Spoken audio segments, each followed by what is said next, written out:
यवतमाळ जिल्ह्यातील शेतकरी, कामगार आणि भूमिहीन कष्टकऱ्यांच्या विविध प्रलंबित मागण्यांसाठी पिंपळकुटी ते यवतमाळ जिल्हाधिकारी कार्यालय असा 100 किलोमीटरचा पायी लॉग मार्च काढण्यात येणार आहे।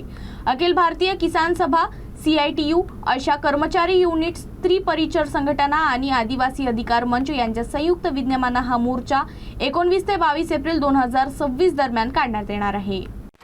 यवतमाळ जिल्हा शेतकरी आत्महत्यांसाठी कुप्रसिद्ध असूनही शेतकरी, कामगार आणि भूमिहीन आदिवासींच्या प्रश्नांकडे प्रशासनाकडून दुर्लक्ष होत असल्याचा आरोप संघटनांनी केला आहे।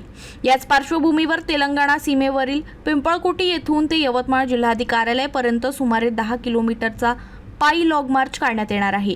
या लॉग मार्चमध्ये शेतकऱ्यांची सरसकट कर्जमाफी, पीक दर दुप्पट करणे, वन जमिनीचे पट्टे देणे, वन्य प्राण्यांपासून संरक्षण तसेच आशा कर्मचाऱ्यांचे थकीत मानधन आणि प्रोत्साहन निधी देणे अशा विविध मागण्यांचा समावेश आहे। या मोर्चाचे नेतृत्व डॉक्टर अभिजित नवले करणार असून हजारो शेतकरी, कामगार आणि योजना कर्मचारी यात सहभागी होण्याची शक्यता आहे।